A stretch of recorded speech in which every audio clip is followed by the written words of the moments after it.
नमस्कार। मैं डॉक्टर जगदीश नाइक महाराष्ट्र से आप सभी का इस ऑडियो श्रृंखला में स्वागत है, जिसका नाम है भारत के महान वैज्ञानिक। आदमी शुरू से ही रोग और मुसीबतों को झेलता आ रहा है।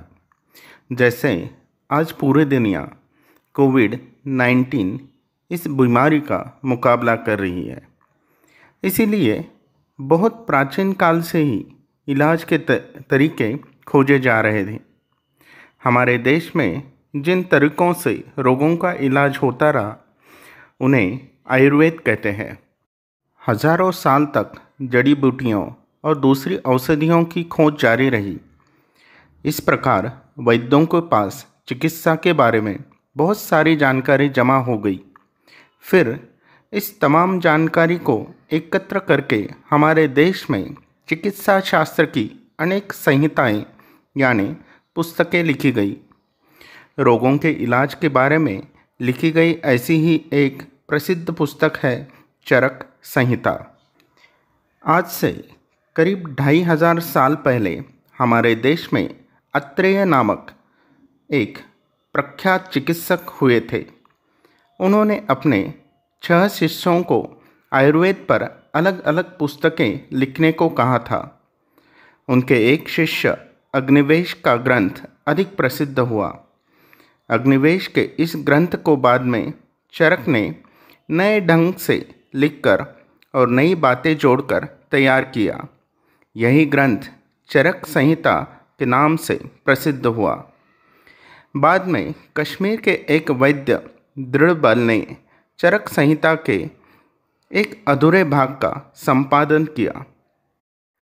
इस प्रकार पता चलता है कि आज से करीब 2000 साल पहले तक हमारे देश में शरीर की चिकित्सा के बारे में जो जानकारी एकत्र हुई थी, उसको चरक संहिता में संकलित कर दिया गया था।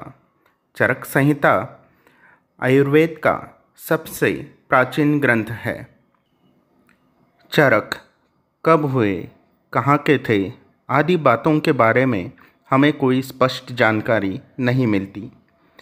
ईस्वी सन की पहली सदी में उत्तर भारत पर कुषाण सम्राट कनिष्क का राज्य स्थापित हो गया था। एक जानकारी के अनुसार चरक नाम के एक वैद्य कनिष्क के दरबार में रहते थे।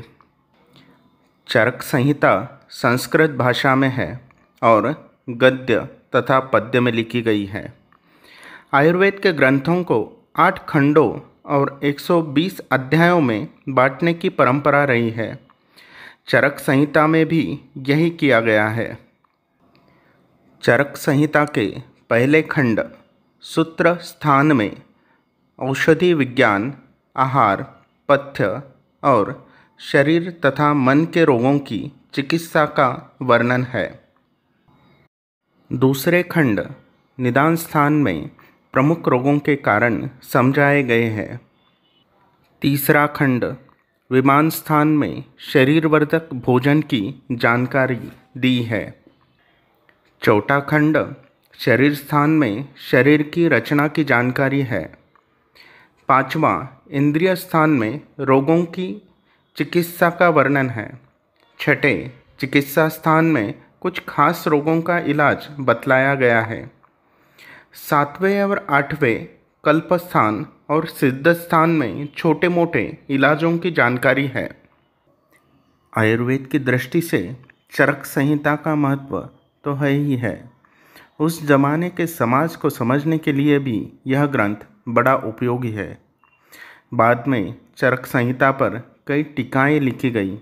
इस ग्रंथ का अरबी भाषा में भी अनुवाद हुआ। आजकल के विद्यार्थी चिकित्सा विज्ञान की पढ़ाई पूरी करने के डॉक्टर बनते हैं तो उन्हें एक शपथ लेनी पड़ती है। इसे हिप्पोक्रेटस की शपथ कहते हैं। हिप्पोक्रेटस प्राचीन यूनान के एक प्रसिद्ध चिकित्सक थे। हमारे यहाँ भी वैद्य का व्यवसाय करने वालों को एक प्रकार की शपथ लेनी पड़ती थी। इस बारे में चरक संहिता की कुछ हिदायतें हैं। जैसे वैद्य को रोगियों से किसी भी हालत में शत्रुता नहीं रखनी चाहिए। रोगी के घर की बातों को बाहर नहीं बताए जाइए।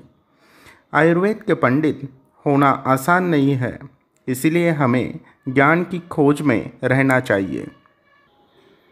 संक्षिप्त में ये थे आयुर्वेद के महान वैद्य चरक, जिन्होंने प्रसिद्ध चरक संहिता लिखी।